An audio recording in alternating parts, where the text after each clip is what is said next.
വിശദമായ വാർത്തകളിലേക്ക്. മുഖ്യമന്ത്രി സ്ഥാനത്തെ ചൊല്ലി കോൺഗ്രസിൽ തർക്കങ്ങൾ തുടരുന്നു. മുഖ്യമന്ത്രിയെ തീരുമാനിക്കാൻ എഐസിസി അധ്യക്ഷനെ ചുമതലപ്പെടുത്തി കോൺഗ്രസ് പാർലമെന്ററി പാർട്ടി യോഗം. കെ.സി. വേണുഗോപാലിനെ പിന്തുണച്ച് എഐസിസി നിരീക്ഷകർക്ക് കെ സുധാകരൻ കത്ത് നൽകി. മുഖ്യമന്ത്രി സ്ഥാനമില്ലെങ്കിൽ മറ്റൊരു സ്ഥാനവും വേണ്ടെന്ന് യോഗത്തിൽ വി.ഡി. സതീശൻ. വിശദാംശങ്ങളുമായി നിർവൻ ചക്രവർത്തി കൂടി ചേരുകയാണ്. നിർവൻ, നോക്കൂ, വളരെയധികം സങ്കീർണമാവുകയാണ് യു.ഡി.എഫിനുള്ളിൽ ഈ പ്രശ്നങ്ങൾ.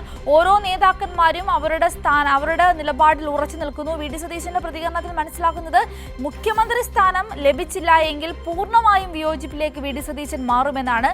കെ സുധാകരനും കൊടിക്കുന്നിലുമൊക്കെ കെ.സി. വേണുഗോപാലിനൊപ്പം നിൽക്കുകയും ചെയ്യുന്നു. നിലവിൽ ഇപ്പോഴത്തെ സാഹചര്യം എങ്ങനെയാണ്?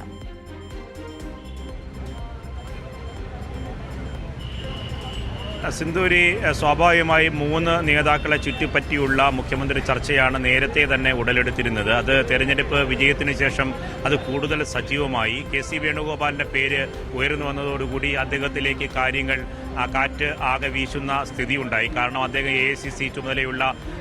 എഐസിസിയുടെ സംഘടനാ ചുമതലയുള്ള ജനറൽ സെക്രട്ടറിയാണ്.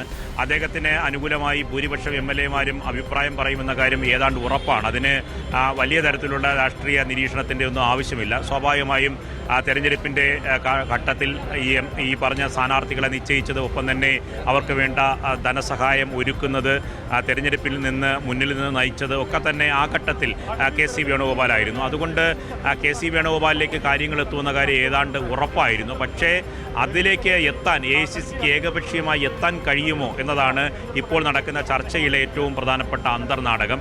അത് വി.ഡി. സതീശനെ പോലെ ഒരു നേതാവിനെ കഴിഞ്ഞ 5 വർഷക്കാലം നിരാശരായിരുന്ന കോൺഗ്രസ് പ്രവർത്തകരെ അധികാരത്തിലെത്താനുള്ള ഒരു നാൾ വഴിയിലേക്ക് ടീം യു.ഡി.എഫ് എന്ന നിലയിലേക്ക് കൊണ്ടുവരുന്നതിൽ നിർണായകമായ പങ്കുവഹിച്ചൊരു നേതാവാണ് വി.ഡി. സതീശൻ.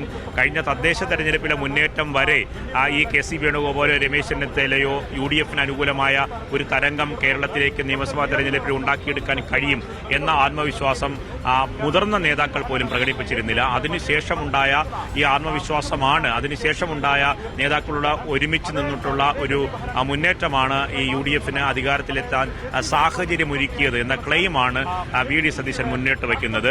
അത് ഏറ്റവും നിർണായകമായ കാര്യമാണ്. ഇത് രണ്ടിന്റെ ഇടയിൽ ഒരു സമവായ നീക്കമെന്ന നിലയിൽ ഒരു മുതിർന്ന നേതാവ് എന്ന നിലയിലും മുൻ കെ.പി.സി.സി അധ്യക്ഷൻ, മുൻ പ്രതിപക്ഷ നേതാവ്, വലിയ ചെറുപ്രായത്തിലെ മന്ത്രിയായയാൾ, കേരളത്തിന്റെ ആഭ്യന്തര വകുപ്പ് മന്ത്രിയായിരുന്നു. അങ്ങനെയൊക്കെയുള്ള ഒരു പരിഗണന എഐസിസിയുടെ വർക്കിംഗ് കമ്മിറ്റി അംഗമാണ്.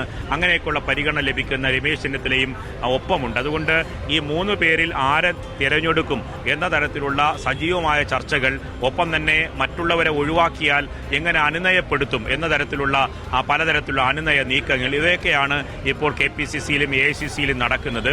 മുതിർന്ന നേതാക്കളുമായി ആശയവിനിമയം നടത്തിയ ശേഷമാണ് നിരീക്ഷകർ 2 പേരും കെ.പി.സി.സി ആസ്ഥാനത്ത് എത്തിച്ചേർന്നത്. അതിനുശേഷം ഓരോ എംഎൽഎമാരെയും ഒറ്റയ്ക്കൊറ്റയ്ക്ക് കാണുകയാണ്. പലരും പുറത്തേക്ക് ഇറങ്ങിയ പലരും രഹസ്യാത്മകമായിട്ടാണ് കാര്യങ്ങൾ, അതുകൊണ്ട് പരസ്യമായി പ്രഖ്യാപിക്കാൻ കഴിയില്ല എന്നതാണ് എൻ ശക്തനും അടക്കമുള്ള നേതാക്കൾ, കെ മുരളീധരൻ അടക്കമുള്ള നേതാക്കൾ, തിരുവഞ്ചൂർ രാധാകൃഷ്ണൻ, ഒപ്പം തന്നെ ചാണ്ടി ഉമ്മൻ അടക്കമുള്ള നേതാക്കൾ മാധ്യമങ്ങളോട് പ്രതികരിച്ചിട്ട് പോയത്. പക്ഷേ ഇന്നത്തെ ചർച്ച കൊണ്ട് അവസാനിക്കുന്നില്ല. ഈ ചർച്ച പൂർത്തിയാക്കിയ ശേഷം ഈ ഘടകകക്ഷി നേതാക്കളുമായി ആശയവിനിമയമുണ്ട്.